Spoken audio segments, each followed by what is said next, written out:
Welcome back. We've got our second game from looks like 3-8 at Friday night at FFG. Once again, Ockhammer, Andy, and we've got Sam with us. Yeah, hi everybody. We're coming into the second round. We're following Chase through the Fantasy Flight Archon event on March 8th. We watched him take you down, Andy, in a Yep. fairly close and competitive first round. And of course, in the Swiss draw, we'll see him now matching up against someone who also won their first round game. Yep, and that first game, like I said, my deck is meant to make people think, and it did make Chase think a couple times in that match on how to get around some of my tricks. But here we've got it's Chase versus Gates. Gates Yeah, is why don't a we hop right in here? yeah. Gates, a strong part of the local scene and a positive part of the local community. So Yeah. you're writing a little note to the viewers there, which she's nicely put upside down for us to decode. Yeah, no, Hey, back to you, Gates. yeah, and Gates, I'll tell you what, she's one of the most positive influences in this community we have. Always great to play, lots of fun, great commentary as well. So, and Yeah, and she's coming in with a Dis, Logos, and Shadows deck here. So sticking with a tried and true Archon strategy, which is bring a deck with bait and switch in it. that seems to be And my go-to now these days as well. yep, and as we look through the list here for the Hammer, who manipulates towers, we see some strange stuff. Some real bombs in terms of amber control with the bait and switch, like we mentioned, as well as the effervescent principle. But also three charrettes to take you off those keys slowly, and a time traveler as well. Always a fun card to play. So as we go through this, I think we're gonna see some of the more exciting cards um, out of your deck with that Maverick reverse time, and with Gates and her time traveler. I think the first round we had a chance to see Chase's deck do really what it wants to do, to stick to its plan of putting some Brabnar creatures on the board, but this time starting with Shadows, getting himself a Moon Cursor, that first turn poisonous creature to really challenge anything that Gates might want to put on the board.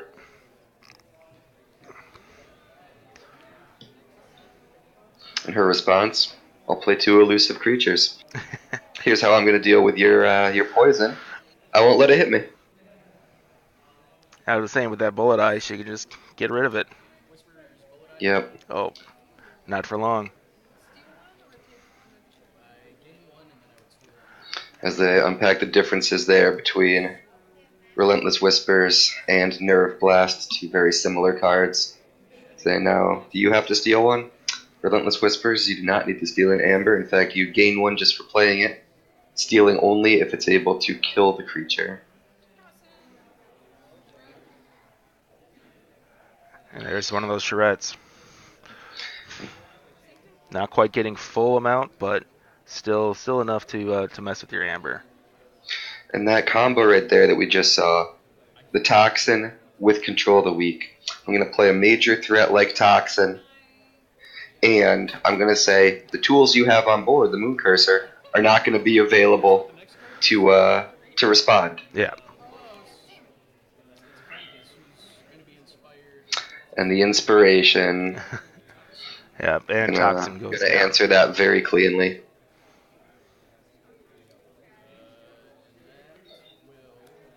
And making the choice there to capture the one amber, not onto the Frankus, but onto the Raiding Knight, the 4 power and the 2 armor. A little bit harder to kill as a target, and of course giving you opportunities to fight the Frankus later on, really take advantage of that 6 power. Yeah. And there we go. We've got the help from future self, so now she can search her deck, find that time traveler, and then shuffle what she's played back in. Yeah, and an interesting time to do it. These time traveler turns, they do end up being somewhat explosive in terms of amber generation. You're going to get the amber off the help from future self. You're going to get the amber off the time traveler. You're going to draw extra cards, so you're likely to play 3 or more Logos cards on that turn, even if you came in with only a couple in your hand. And she's doing this against a fairly developed board that Chase has, with the Moon Cursor presenting the ability to kill anything Yep. while stealing. And also the Frankus, a 6-power creature in his own right, able to take out a lot of different things. So a risky play, and seeing her do this, what I'm reading is she has no way to deal with my creatures right now, right? She's looking at the board, understanding that she has no ability to kill the creatures, the Frankus, the Moon Cursor, and the Raiding Knight that I have. And of course, there it is, the Positron Bolt right at the end to prove me wrong. I was gonna say, take out that Moon Cursor, nothing happens to the Raiding Knight. Throw a couple more damage onto that Frankus, and now you're making that Frankus a little less valuable. Not able to go against some of your medium power creatures without him dying as well. And such a difficult card to get full value with, that Positron Bolt. Really doing a great job to capitalize on the 1 damage to take out that elusive Moon Cursor, while also getting the 3 damage to punch through the armor and put a little more damage on that Frankus. Missing on the Raiding Knight, putting 2 damage into his 2 armor for nothing. And ultimately taking 3 out of the 6 damage that Positron Bolt was able to do, and really putting it onto the board.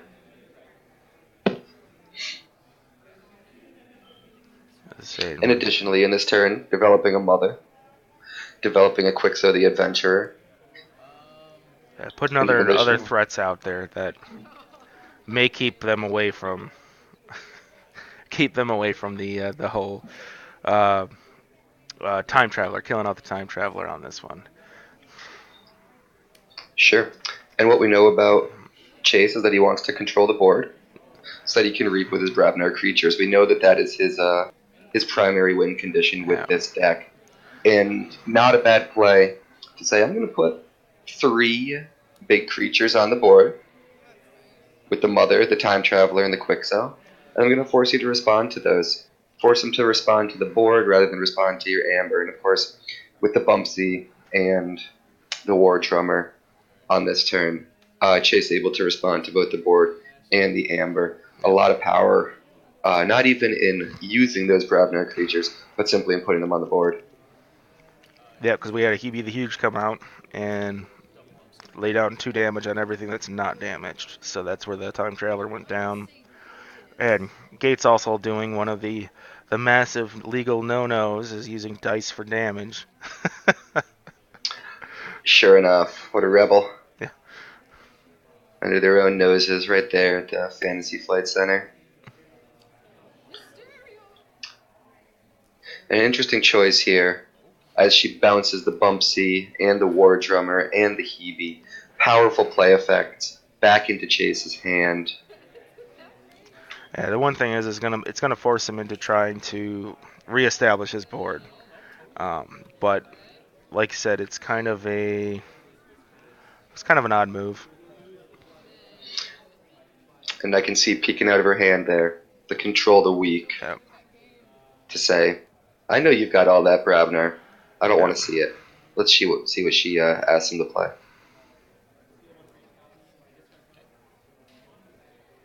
Let's say I miss it. It looks like Sanctum. Yep.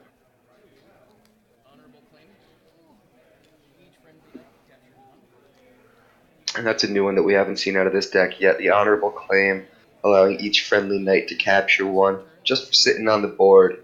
Kind of a more powerful version of your take hostages, which requires you to fight.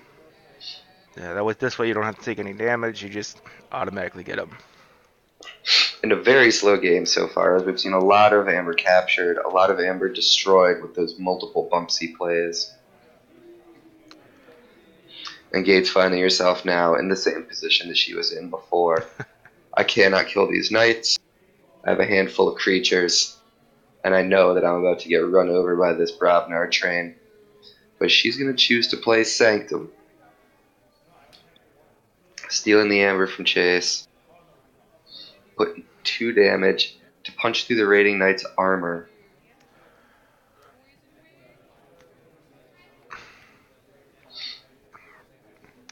As she damages her own 2 turrets again, cleverly protecting them from that Hebe the Huge that she knows is in his hand, and getting that poison wave out when it's not going to be fatal to her own amber control. That's a good point. That's something I actually did not think about. So, it almost would have been better to have that Shadow Self out previous to that poison wave. That way you can stack some of that. And I would have probably put it on the other side to protect my shred that actually has amber. Yep, I think so as well. Allowing that turret with the 3 amber to be exposed. And looking into her hand, we see that she's holding a bait and switch, as well as a relentless whispers, maybe daring Chase to take those 3 amber back so that she can steal it outright rather than capture it again. There you go. We also see that she's just attached a Dusk Runner to that Shadow Self, creating a real threat, saying every time I call Shadows, I can generate 2 amber with this 9 power creature, and a stun, a very clean answer to that, saying maybe later, but not right now. And here we go again. Got Hebe the Huge coming out. Chase really working that War Drummer to its full extent.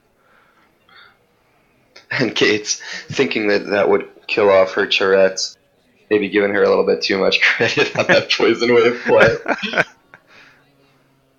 But it hits the Shadow Self, it hits the Nexus, and of course hitting his Frankus and his War Drummer as well.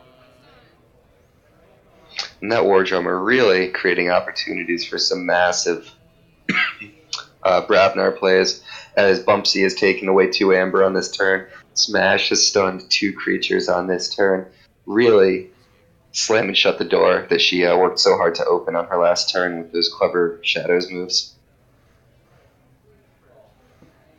It looks like Chase trying to decide what to stun next, and he's going to choose the Churette. He goes after the 4 power creature, knowing that that's likely the most threatening creature on Gates' board, the one that's most likely to be able to remove his big Bravnar creatures. Knowing, as we do, his plan, I'm going to put the Bravnar creatures on the board, and then I'm going to reap with them. Now we know that she doesn't want to use that Nexus to fight, and we know that she doesn't want to give Chase 3 amber by using that other turret to fight. So he's turned off her opportunity to interact with his creatures here. Yeah, and the fact that, the Nexus can use one of your artifacts, he doesn't have any on the board, so he doesn't really care about that at this point. So that's right. And I talked to Gates after she played this game shortly, probably a week later, and she's like, "Oh, that deck, yeah, that's the deck that Chase plays that when he calls Brobnar, everybody cringes," and that's what it boils down to. His Brobnar really does work in this deck. It does. Certainly one of his favorite decks. One that plays to his strengths as a player. We'll see him really think through his plays with this, often making the choice to reap even at the cost of not destroying his opponent's board, forcing them to trade into his creatures. And there she is, throwing that Nexus into the Raiding Knight, setting up the Relentless Whisper to kill it off. Yeah, and unfortunately Chase not having any amber to actually steal from that, but at least get rid of that, get your 2 amber back. And a brand new Nexus comes right down. She's going to unstun the Shadow Self, putting that threat right back on the board. But that 9 damage on that Shadow Self, a little bit less frightening, with the Hebe the Huge, the Bumpsy, and the Smash all readied up and ready to be used on the next turn. We may see that Dusk Runner get no value at all.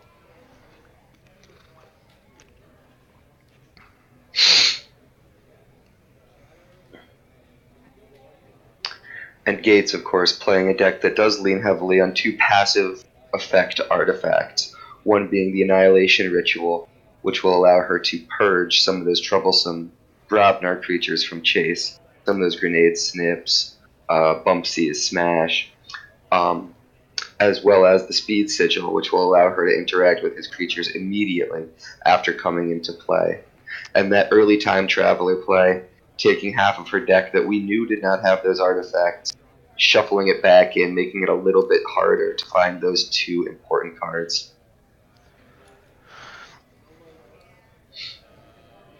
And here comes Chase, controlling the board. Just like we thought, he's going to take out that Charette. Yep. He's going to get those 3 Amber back, and he's going to take out that Shatter Self that was holding the Dusk Runner that did look like such a threat. A few more Bravnar creatures, creating the opportunity for himself to reap again on his next turn. And not going very high on Amber himself, still, after 12 or so turns, not a key forged, and in fact, only 6 Amber 6. on the board. Well, 7 with the one on Frankus. There's one on Frankus. Yeah. Right you are.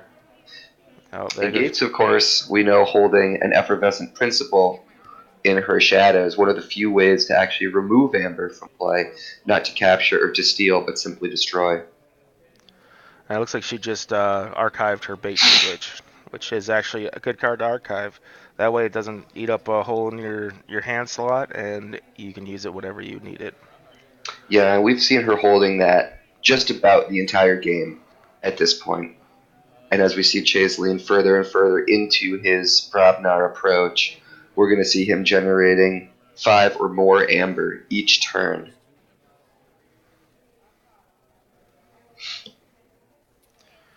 Creating great opportunities for that bait and switch to get maximum value. And we could see that Gates also, after archiving that, picked up a Lash of Broken Dreams, an opportunity to increase the cost of keys, a useful tool to either deny or to overcost them. Yeah, as I said, it looks like there's a Shaffles in her hand as well, so that's always a great card to put out, especially if you're some of your opponents at 6, they're automatically going to lose one. So.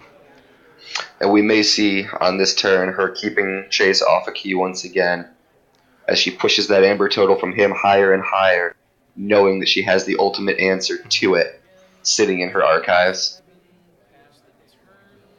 And here comes Chase, reaping to 7, anticipating her opportunity, her ability to take 1 Amber away from him. That may be enough to keep her safe here. Well, it looks like I also saw that there was the additional shred, the third shred, in her hand as well. So she definitely can keep him off again. A great opportunity with the Charette, with the Lash of Broken Dreams. And at this point, Gates has been through, we don't know how much of her deck, right? With the Time Traveler play, we know that she's played about 14 cards before adding them all back to her deck. Yep. We don't know if she's seen that bait and switch. We don't know if maybe it never made it out and it's still hiding at the bottom. A real strength of the Time Traveler. It makes it hard for your opponent to anticipate what cards you may have access to at that point of the game. Yep.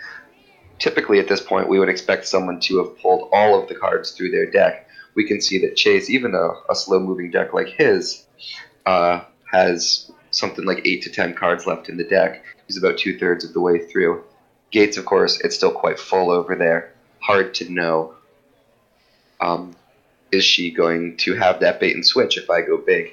And we know that Chase is thinking about that right now. Oh, that's one way to get rid of the Shaffles.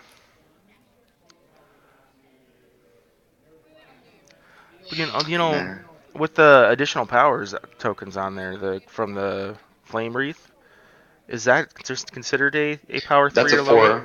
That's a 4-power creature at that point. Exactly. I was gonna say at that. I don't think he could have oublied that because that's a 3 or higher situation. A 3 or lower. Something we'll often miss with the Flame Wraith is we'll see that it has the hazardous 2, and miss that it also gives +2 power. I think smart of you to notice that. And here we see Chase again to 6 exactly. Oh, there we go. Pushes it over. But only over to 8. Well, and 8 plus her 4, I mean, that puts them both at 6. That puts them both at 6, and it gives her an opportunity to get very greedy with her Lash, but she's not going to get that greedy. She's going to go right into Shadows, picking up her archive and playing the library access. Interesting. She's going to give up this key, Well, I think she's got a phase perhaps knowing shift in she there. has the effervescent principle. Oh, If she's got a phase shift, she might phase shift into. And I think she does.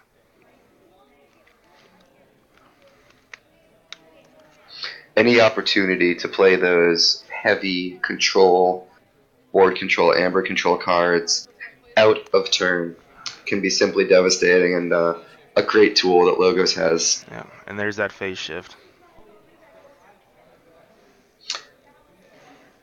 Question is she gonna phase shift into bait and switch? And it looks like she's played a Valen Analyst here, and she has that lash on the table.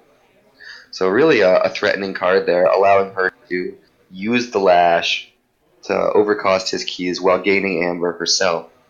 And with the Nexus on the table, creating an opportunity to use Chase's artifacts to gain amber as well.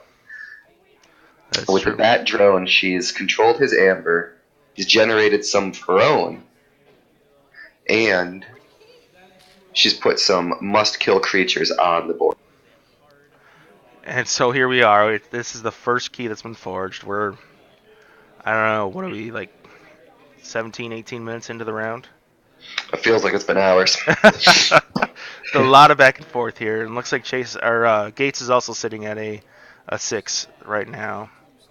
So we might have both keys.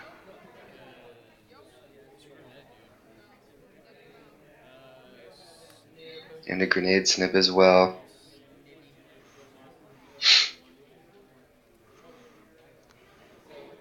Yeah, as you said, with Chase's 8 and Gates' 4, she should have 6 amber over there. And we wonder, is he going to give up this key? Does he have a way to prevent it using his Brabnar creatures? As they think back to her previous turn, why didn't you use that lash to force my amber higher before the bait and switch?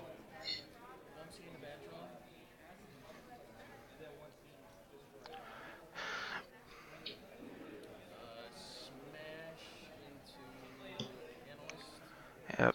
Here we Taking go. out the must-kill creatures like we talked about. Yeah, as I say, Chase does a great job of using his board to not only control their board, but to also um, to advance his state in amber. And now he's getting rid of a good chunk of her board. Yeah, and continuing to ignore that Nexus. That Nexus has done nothing since it hit the board. And we haven't seen any artifacts out of him. In fact, the only artifact we've seen in this deck so far is that Banner Battle, something, of course, you'll get no value from, as it has a passive effect. So I thought I saw him pull a potion of vulnerability a couple turns back, Ah, and I think he might be holding on to it just because he's got no use for it currently, or he's afraid she's going to use it against him. Um, I could be wrong though. I thought I saw it earlier. okay. And maybe a little bit afraid of that Nexus, knowing this is not the time to put that on the board when it may allow her to trade favorably into my larger creatures. Yeah, exactly. And here we've seen Gates pick up that critical speed sigil. It's in her hand with the bullet eye, creating an opportunity to kill off a flank creature. Even able to do that while the snip is on the board to deny the value off the grenade snip, but we see that she's already generating that amber that she's going to lose to that grenade snip eventually. Excellent value on the booby trap, taking out 2 creatures simultaneously. Bullet Eye and Umbra, and keeping the speed sigil in her hand. And an opportunity again here to use that Nexus to clear off this grenade snip when it will do minimal damage. We'll see if that's the choice that she makes. And the thing with the speed sigil, I'd be worried in this deck. Yeah, I would say I'd be worried playing a speed sigil out against Chase's deck. because Certainly. we know it's creature heavy. Sure. Yeah. Yeah. As we hear Yeah. the expert analysis from Yeah. Case, fuck the speed sigil. Yeah. Well, and Speed Sigil is one of those cards that's in the game that is tough to play because your opponent's going to get just as much benefit out of it as you are. Sure. Yep. And being able to evaluate what's in their deck and what may be in their hand is what's going to help you to determine, is this somebody who's going to get more benefit from this speed sigil than I do? Knowing, of course, that you will get 1 amber for playing it. In this matchup with the bumpsies, with the grenade snibs, that 1 amber is functionally meaningless, as we've seen with the very slow pace of the game so far. However, the opportunity to use your Umbra or your Bullet Eye immediately to steal and to remove those powerful threats from Chase's board could have value down the road. Here we see that the Bravnar continuing to control the board, taking away the amber that she chose to generate by reaping with that Nexus rather than simply killing it off.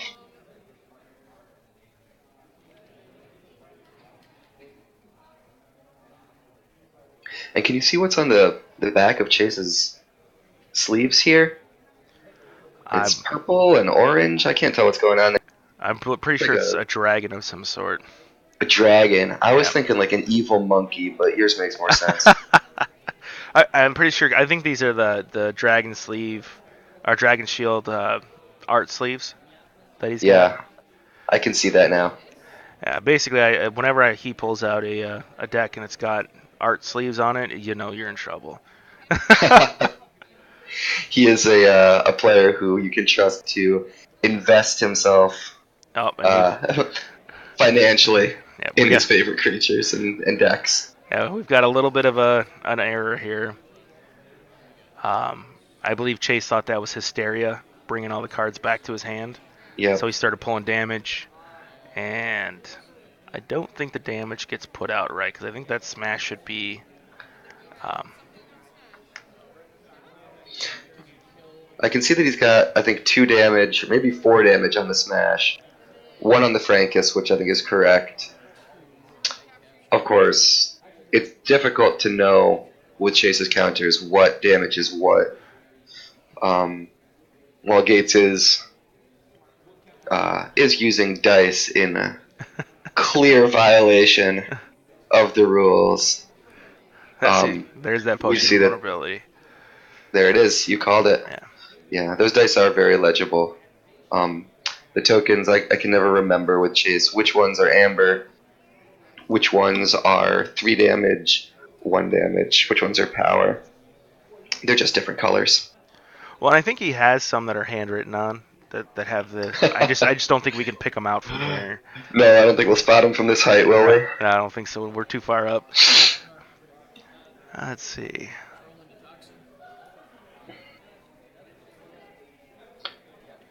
And here he goes, taking out those troublesome creatures, ignoring the rest as he's going to choose to reap. Sitting on 4 amber as he is, an opportunity to threaten the second key. Yeah, and I think there he was debating on throwing both of them into Nexus just to get that 1 amber back that's captured. Yep. But obviously he decided that reaping for 2 is better than attacking for 1. So. Yeah. And here's the effervescent principle, as we have seen Gates go through her deck. Excellent job to go exactly to 6 to force the effervescent principle, put the chains on, and deny her opportunity to use her board at all. And the second time in a row, we're going to see excellent value. Tromble getting 5 out of the 6 potential damage as it punches through the armor one more time.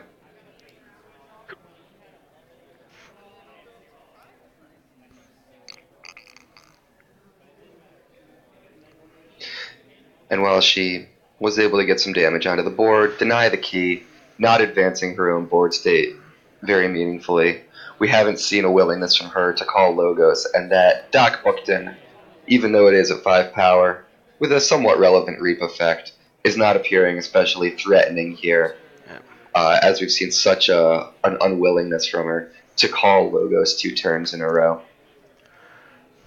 And it looks like Chase got the full value out of the ghostly hand to steal the 1 and get the 2 off of it to put him back at 6. Brutal. And something that you have to know is in his hand. We've seen him reshuffle at this point. We know that there's a ghostly hand in there. To leave yourself at 1 amber is to say, here, this is for you. Yeah. And he said, looks like he's sitting on that bait and switch just in case as well. So. And a situation where you won't be able to play around it, right? Maybe a situation for Gates where you're looking to mitigate the harm that can come from him playing that.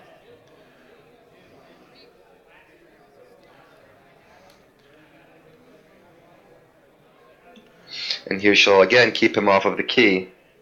But will she be able to control or interact with his board at all? We see her holding that booby trap.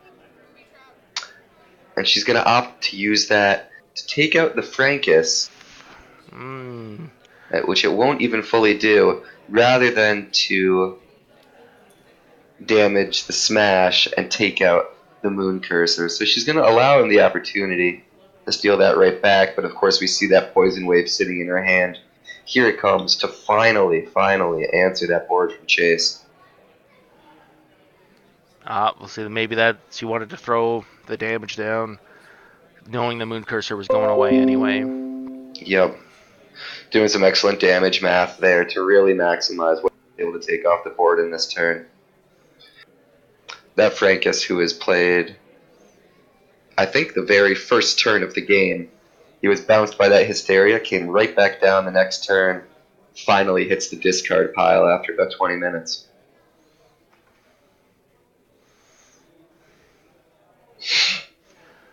More so, we're about 30 minutes into this game. We know that these games are played to a 45-minute time cap. 35 minutes. 35 minutes. 35 minutes in Archon. And we see here, yeah, thanks for correcting me on that. We see Chase only threatening his second key. Right now, as I'm in this game, I'm thinking, we're going to tiebreakers. Yeah, it's time to start either playing faster, try to get as much amber as you can, or just keep your opponent off as much amber as possible if you're coming down to tiebreakers. And here goes Gates, just barely squeaking up to 6. But of course, as Chase is able to forge his key for 6, we're going to see that she's going to play directly into his own bait and switch. And as we all know, the first bait and switch, much more powerful than the second bait and switch. This is true. But she drew into that library access, maybe a little bit slower than she might have liked. And maybe we see a phase shift in that hand. Is there anything that she can do? Here comes a lab work. She'll push herself higher and higher. Don't forget your amber, Gates. As we hear Chase tell her, don't forget your amber. As he greedily holds his bait and switch, knowing that the amber that she generates here will soon be his. And here an opportunity. Yeah, she's there. She's to pop that troll, steal the amber, and put herself in a position to have that very powerful bait and switch, knowing that she's got the Relentless Whispers in hand, also holding the Control of the Weak, as she can deny the Shadow's turn from Chase to follow up his own Keyforge step. But she'll use it to capture with the Charette, an interesting choice, knowing she may be able to give that away on her next turn to artificially inflate his amber total before hitting with her own bait and switch.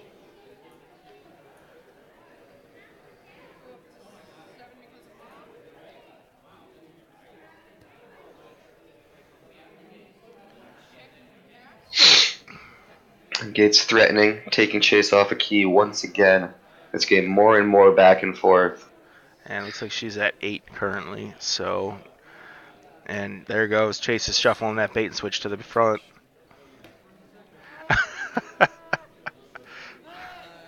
With 9, Chase will end with 5, Gates will end with 4.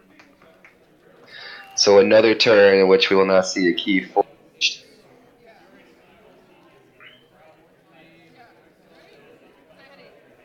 Chase taking one extra one to go to 6.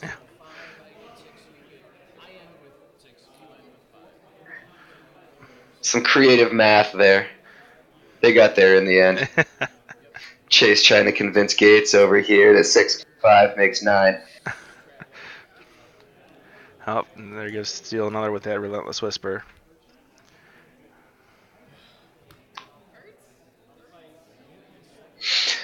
And Chase will play directly into the other bait and switch. And as we said, the second bait and switch never as good as the first. This may be the situation, the exception to the rule. If Gates can find a way to kill her own Charette to force Chase to 11, but she'll say, the 11 that's on the table is good enough. I'll have 6. Each end with 6.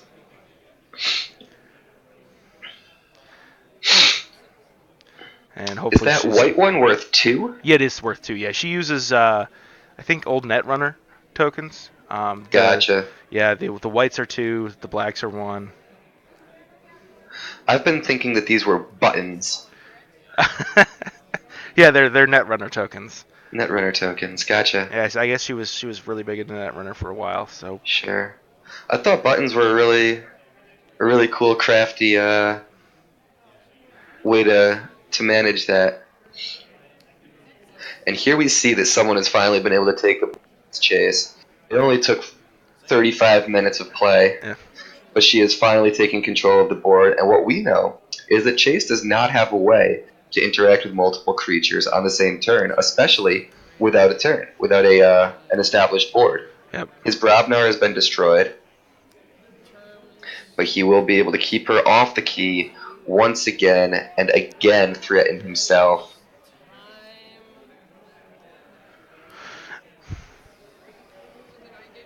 Actually, it looks like she's at 6. So it was looks like we're deciding when time was called, and I believe time was called on Gates' turn. Therefore, Chase gets the rebuttal, which he's got. Meaning they each forge, and he wins with that one additional amp. Yep.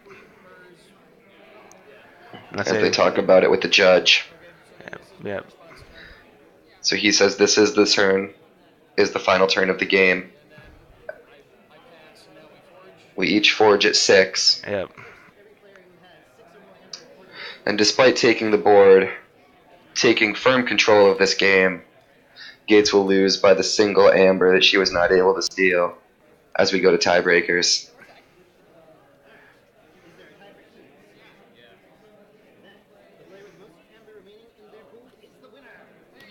As we hear Danny in the background making the announcement, the player with the most remaining amber wins. And Chase with 2, Gates with 0. A 2-2 game, a very close game, back and forth all the way. Yep, so once again, there we go. We got Chase taking that one down at time. Going to tiebreakers. So he is 2-0 for the day. 2-0, and we'll continue to follow him through this 4-round event. We've got 2 more matches to play. We'll see you in the next one. Yep.